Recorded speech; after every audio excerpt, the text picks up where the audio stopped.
What started as a simple image of a furniture store would later turn into one of the most well-known creepypastas and examples of liminal spaces that the internet would ever know. The Backrooms is described as a near-infinite expanse of mildewed carpets and winding hallways. It recently received a movie adaptation by A24 Studios that put a spin on the original concept. I saw it on release day with a few friends, and I have some thoughts about it and the techniques that the filmmakers used to capture the audience. But first, we need to establish what the Backrooms is, where it originated from, and its original creepypasta story. In 2019, a photo was posted to 4chan depicting an empty room with seemingly random partitions, mismatching wallpaper, and an eerie yellow hue emitted by the fluorescent lights. This photo is an example of a liminal space, which are places described as being in between things and usually carry a sense of unease or distant nostalgia. This original photo posted to 4chan spawned a small community of people that crafted a story around the image, called the Backrooms. The Backrooms are described as a large, extra-dimensional expanse outside the nature of our world. You can enter the Backrooms by no-clipping out of reality, landing yourself inside the Backrooms.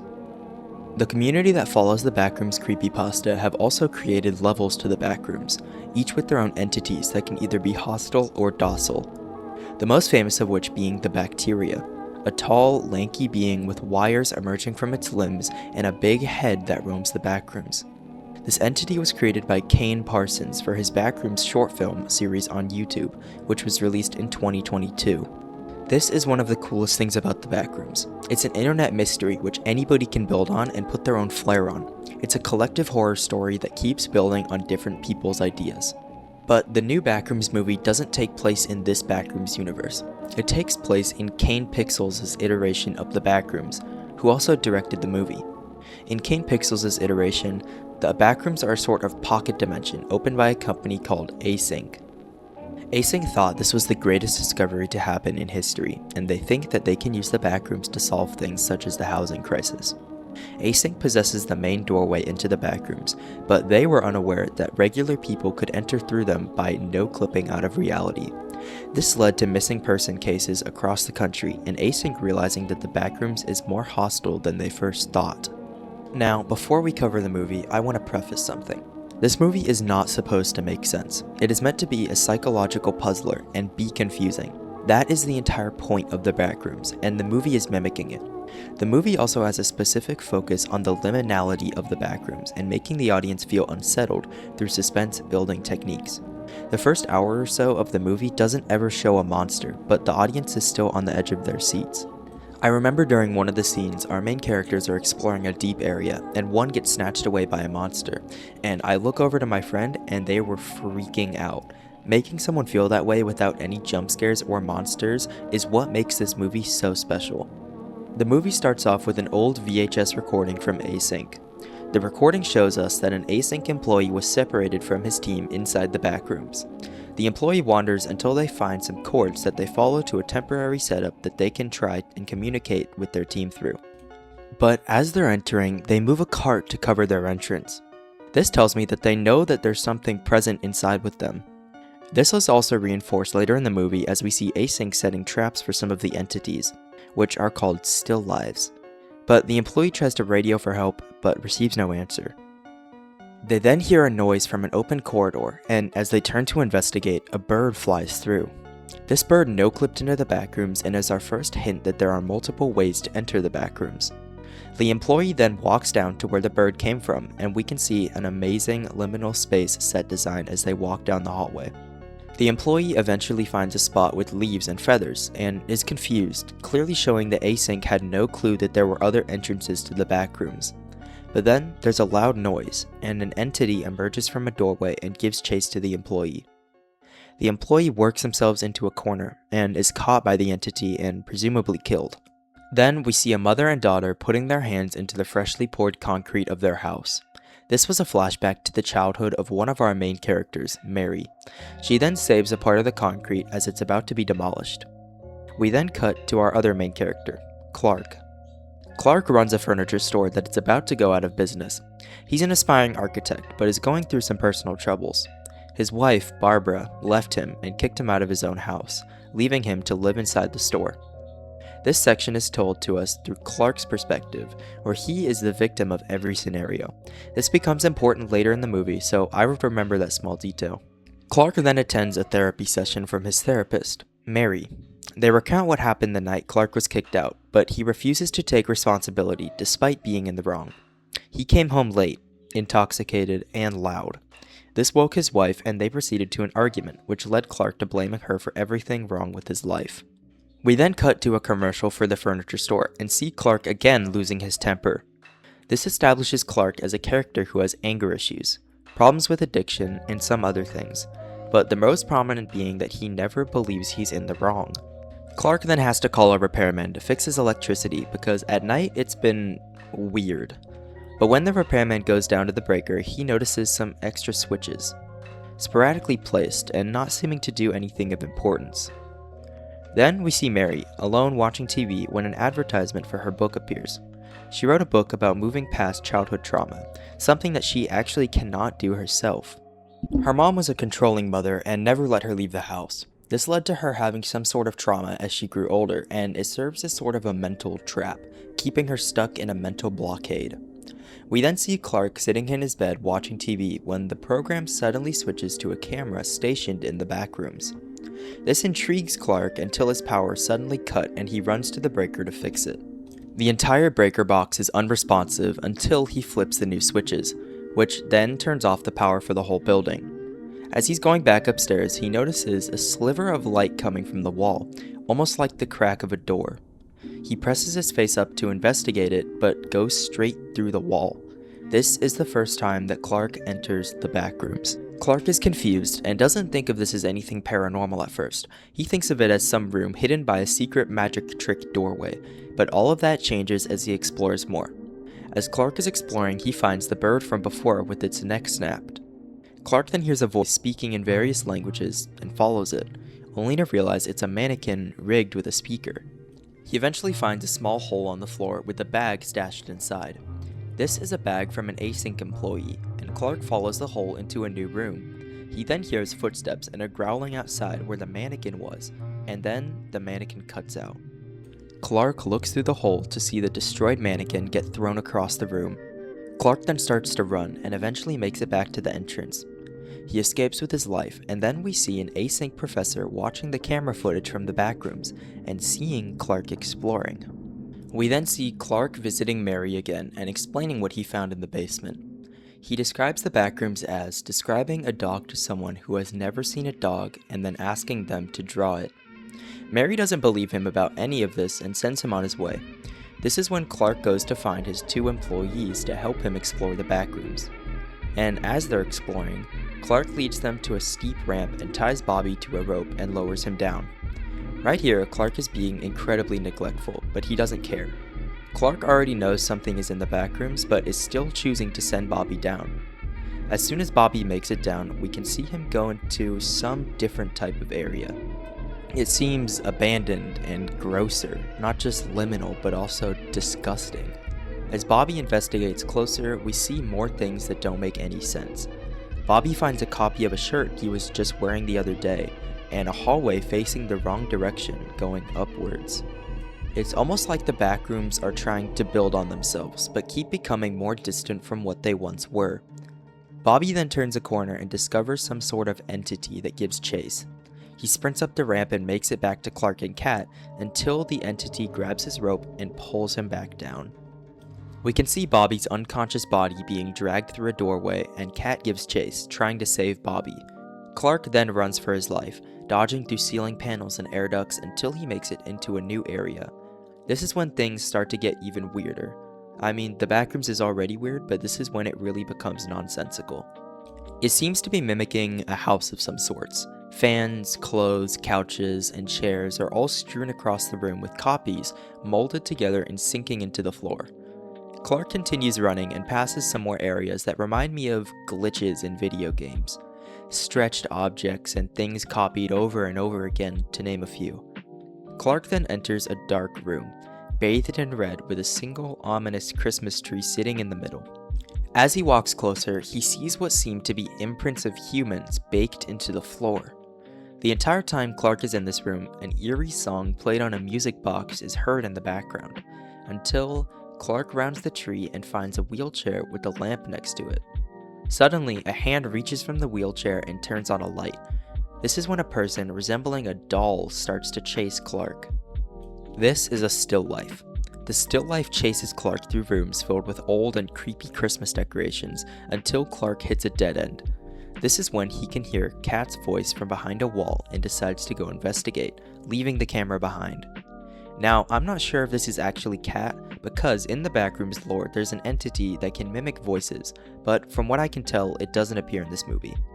So it could be Kat, or it could be something mimicking Kat's voice. I'm not too sure, but as Clark is preoccupied with the voice, something incredibly tall picks up the camera and the footage abruptly ends. We then cut to a flashback to Mary's childhood, showing that her mom never let her go outside. There are some theories floating around right now that Mary's mom either went to the Backrooms before or thinks that they're currently living in the Backrooms, and it has a decent amount of evidence supporting it, the biggest of which being the sky, which matches what the Backrooms depicts as the sky too, but I'll talk more about theories later. Mary tries to get a look outside, but is grabbed by her mom and forced back inside before the present-day Mary wakes up and grabs the stone she saved from her childhood house. But she then receives a call, and when she answers it, it's a distorted version of Clark's voice that tells her that he, quote-unquote, opened the window. I think this is a good time to touch on what Mary's role in the story is. She's meant to guide people through their childhood trauma, which is mirrored by her book, which talks about opening a metaphorical window to escape your trauma. Mary realizes something is wrong with Clark and goes to this furniture store to find him. I also want to point out something right now because I think this scene does a great job of showcasing it. The liminality of the set design isn't just limited to the Backrooms. The outside world has this quality too, as best shown here. But Mary gets out of her car and goes into Captain Clark's.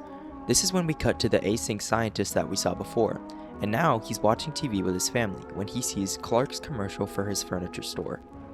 The scientist, who's named Phil, recognizes Clark, and this is when we cut to Mary exploring the furniture store and descending into the basement. This is when she discovers the Backrooms. She starts to explore until she finds a mural on the wall depicting a black, humanoid figure with a tall hat throwing someone into a window. I'm assuming that this is drawn by Clark, but there isn't much confirmation in the movie. This is when Mary hears a noise behind her, and it turns out to just be Clark. I want to point out here that Clark is wearing different clothes than he was in the camera footage with Kat and Bobby, which is our last sighting with him prior to this. He also has a different scar, so there's a chance that this could be a well-copied still life, but it's just a theory. Mary and Clark reunite and then hear a loud noise, and before Mary can react, Clark puts her in a headlock and holds it until she passes out. This is when we see another flashback to Mary's childhood. In this, Mary's mom gets taken away to a mental hospital because of her deteriorating mental health. This leaves Mary alone at home, and then we see a shot where Mary's house descends over and over, getting increasingly more warped as it progresses. This to me is showing us that the Backrooms warps things the more they descend. It kind of reminds me of Little Nightmares in a way. We then cut to present-day Mary, tied up in a chair inside of some sort of kitchen. Clark sits down across from her and we can see two still lives to the left and one behind her. I'm actually pretty sure that this still life here is the still life version of Clark's wife, which is supported by 3 reasons. First of all, it just looks like her. Second, in a few minutes, Clark will cut off this still life's hair to put it on Mary for a role play. But why would he choose to do that? I mean, Mary already has long hair. But lastly, I'll point out the third reason in a few seconds. Clark starts talking to Mary about how the still lives are misremembered variations of people and things that have entered the Backrooms. The Backrooms is trying to remember things and recreate them, but can't quite get them just right. Clark also explains that the reason still lives exist and the Backrooms is so liminal is because it tries to remember people and places, but can't remember them perfectly. This makes a more warped and uncanny version of the source material. Clark then makes Mary recreate their therapy roleplay and again becomes increasingly more violent and agitated. It all climaxes when Mary gives up on trying to actually help Clark and says that she doesn't need him to change. She gives up on her role of trying to help others so that she can save herself. This is when Clark is satisfied and starts to untie Mary, but this is when the woman's still life starts to run into the corner of the room, screaming to be let free, and the thing that enters the room is Clark's still life. A ginormous caricature of Clark wearing the pirate outfit, complete with a peg leg. The last reason that I think that this still life is supposed to be Clark's wife is this moment. Before the Clark still life even enters the room, she sprints away and tries to get as far away from him as possible. I think that Clark used to abuse his wife, and he has left that detail out of all mentions of his divorce because he hates taking the blame for things. This makes Clark to be way worse than we had originally thought. But this is when Clark tries to reason with his still life, saying that Mary is a friend because she said that they didn't need to change. This is when Clark is lifted up by his still life and eaten alive. My friends and I were sitting in the theater just staring at the screen like this. I think that Pirate Clark was trying to mimic Clark by eating him, just as Clark did to this other still life. So that's a cool detail, but also we can see here that Clark bleeds. So that either means that this Clark isn't a still life, or that the Backrooms remembered him better because he was in here for so long. That would allow the Backrooms to create a more lifelike still life of Clark if it is the case. But we can see Mary making an escape and she bursts into a long room mimicking a neighborhood. Pirate Clark is close behind her and we get this awesome chase sequence.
Mary bursts into a big open area with a hole in the middle, showing the lower floors, and my hypothesis seems to be right. The lower the floors go, the more nonsensical they become. I think this is because the Backrooms are remembering off of their previous iterations, so it ends up warping over and over. It reminds me of those AIs that make the same image like 100 times. But then Mary goes up a door and into the basement of a recreation of Captain Clark's. It becomes apparent that this is a recreation when Mary goes upstairs and tries to leave, only to find that the door is locked. This is when Mary grabs a coat hanger as a weapon and prepares to fight Pirate Clark. Mary hits Pirate Clark's peg leg and temporarily stops him. Mary then starts to run but trips over one of Async's cutouts and triggers gas to be released into the room. This gas weakens Mary but seems to have no effect on Pirate Clark.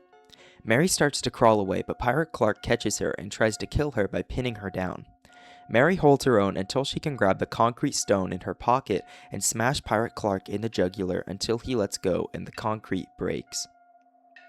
Mary runs into a tight corridor that Pirate Clark can't fit through, and as she makes it to the other side, she's blasted with gas again by Async employees. Mary's then awoken in some sort of facility, either inside or connected to the Backrooms, and is led through multiple corridors by scientists. As she's walking, we can see a glimpse of Pirate Clark's corpse being experimented on. We then cut to Mary in an interrogation room, and Phil walks in to ask her some questions. He asks her about Captain Clark's and Pirate Clark, and we can also see here that Pirate Clark and Clark were chill before Mary entered the Backrooms, so I wonder what happened to make Pirate Clark change. Phil asks Mary for help investigating the Backrooms before we cut to various images from the Backrooms. All very liminal and uncanny, and I have to give it a major round of applause to the set design team. They did an amazing job with these sets and making the liminal reality of the Backrooms come to life. But one scene sticks out. A woman sitting on a chair in a room reminiscent of the interrogation room that Mary's in. When the camera turns to face the woman, we can see that it's a still life version of Mary, and with that, the movie ends. Now, I've seen some people saying that they didn't like the movie because of 3 main reasons, the first of which being what happened to Clark. People don't really understand him as a character and don't like what happened to him, but what happened was necessary. Clark refuses to move on from his trauma. He stays in the backrooms by choice and doesn't move on. Next, the movie was too boring, and if you say this, you need to watch a different movie. The Backrooms was made for fans of the original Backrooms lore, not the Roblox games and TikTok edits. It was supposed to be slow and methodical in its storytelling, and have an emphasis on the visuals. And lastly, that they just didn't understand. And I'm here to tell you that is the entire point of the movie. The Backrooms is a space that no one understands or can make any sense of. It only seems to be fitting that the movie follows that same theme. The theme of this movie is about memories and trauma. The Backrooms acts as a sort of lockbox for trauma. This is why Clark liked it there. He felt he had control over his trauma because he felt safe living in it. But Mary learned to overcome that trauma and leave the Backrooms. Mary is able to escape and move on from her trauma, but the Backrooms remembers it and personifies it. This entire movie came from a simple image of an unfurnished store posted online, but would later become a symbol of trauma progress and letting go of dark memories. It shows you how to let go of past trauma in a unique and uncanny visual style, whilst overall being a charming and entertaining piece of media. If you enjoyed this video, I would like to ask you to please like, subscribe, and join the Discord in the description. It all helps me a ton, and I hope you all have a good day, and goodbye.